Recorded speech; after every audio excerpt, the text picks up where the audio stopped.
If you have an iPhone or an iPad and are wondering if it can run the upcoming software from Apple revealed a few days ago at WWDC, you've come to the right place. Let's just go over the difference between OS and feature compatibility real quick. OS compatibility is the ability for a device to run a specific operating system, while feature compatibility is whether or not that device supports a specific feature within that operating system. For example, my iPhone 13 can run iOS 18, the operating system. However, it might not be able to access certain features within the operating system, such as any of the Apple Intelligence features. Basically, a device may be compatible with the OS, but might be restricted to some of the features within that OS. With that out of the way, let's get started. iOS 18 OS compatibility is honestly pretty straightforward. Any phone that got iOS 17 will get iOS 18, so if you're on iOS 17 right now, you'll get the iOS 18 update in September.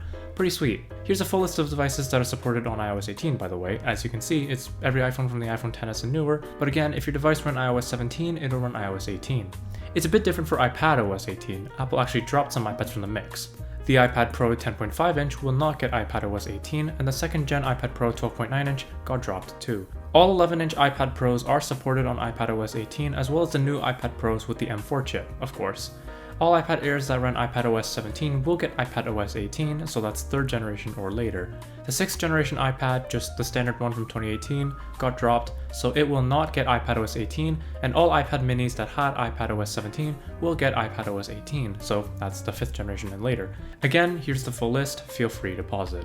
Now let's talk about feature compatibility with these devices. While some of these devices do get iPadOS or iOS 18, that doesn't mean they'll get every single feature bundled with them. I won't include features that are limited by country or region, by the way, or anything related to AirPods or the ecosystem, such as using your iPhone remotely via your Mac. Anyways, right off the bat, let's talk about the thing you probably clicked on this video for, which is Apple Intelligence. For both iOS and iPadOS, the new Apple Intelligence features are limited by the chipset that's in your device, because a lot of the AI processing is done on device, so only devices with the A17 Pro or an M series chip like the M1 onwards will have access to Apple Intelligence.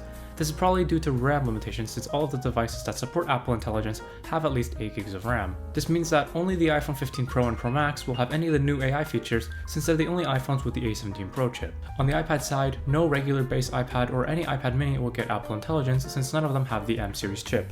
So my Poverty Edition iPad 9th generation won't actually get iPadOS 18's Apple Intelligence features, which is really sad, because I like this iPad, even though it looks ancient. So yeah, no regular base iPad or iPad mini will get Apple Intelligence, only the 2021 and onwards iPad Pros and the 2022 and onwards iPad Airs will support Apple Intelligence thanks to their M1, M2, or M4 chip. So yeah, there's the Apple Intelligence eligibility. Kind of sucks for people who bought the base 15 though. Apple's newest flagship iPhone can't run these new features. As an iPhone 15 owner, how do you feel that you will not be getting the Apple Intelligence features? I feel like I've been scammed because I got the new phone expecting that I would be receiving all of the updates, of software updates, of the security updates for years to come, right?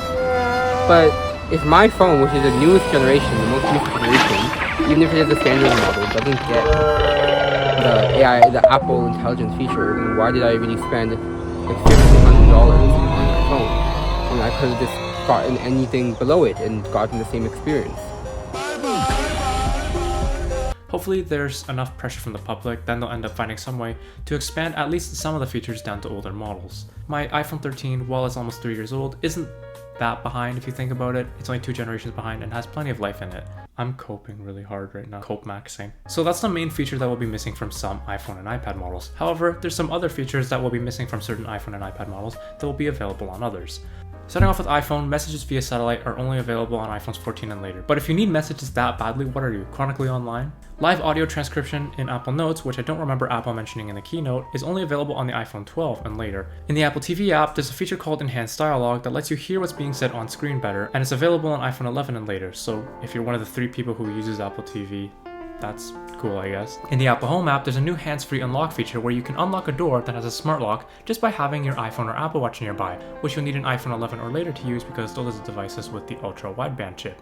So if someone steals your phone or your watch, they now have access to your entire house. Eye tracking is also a new feature that allows you to use your iPhone with just your eyes, and it's coming to the iPhone 12 and later, and the iPhone SE 3rd generation. I don't know if this feature is going to be available for me though, because, there's not much to work with, if you know what I'm saying. But yeah, it's coming to the iPhone 12 and later, and the iPhone SE 3rd generation, which is kind of interesting because I assume they use the true depth camera that's used for Face ID, but the iPhone 11 doesn't get it, and the iPhone SE doesn't have that sensor because it doesn't have Face ID, it uses Touch ID, so it must be some other sensor or just the camera. Finally, the music haptics feature, which syncs the iPhone's vibration motor to the rhythm of the songs, so those who are deaf or hard of hearing can experience the songs in Apple Music, is limited to the iPhone 12 and later. Onto the iPads. The first feature I want to talk about is Smart Script, which is where the iPad will correct and refine your handwriting to be more legible and just nicer overall. You can also paste typed text into something that looks handwritten in your own handwriting. These features are limited to the iPad Pros with the M1 chip or newer, the iPad Air 4th generation, so the one from 2020 or newer, the iPad 10th generation, and the 6th generation iPad mini. Anything else will not be able to run this feature. The only other major feature, like on the iPhone, is eye tracking, letting you use your iPad with just your eyes. Wow! This has almost the same compatibility as Smart Script, so any iPad Pro that has an M1 chip or newer will support this feature, and the iPad 10th gen and the iPad mini 6th gen will also support this feature.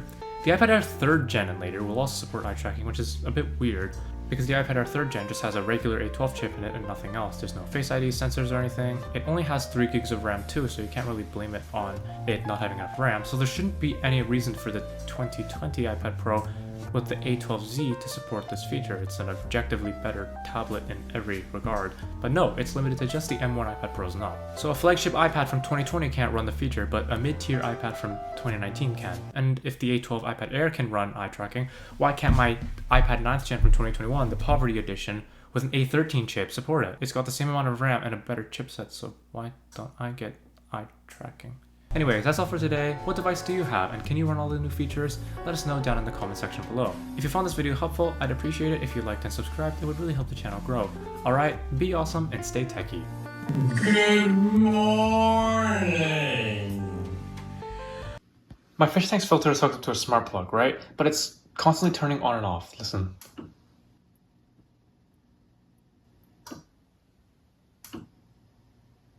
It's so random, and it was just doing that the entire time I was filming the video, which was really annoying.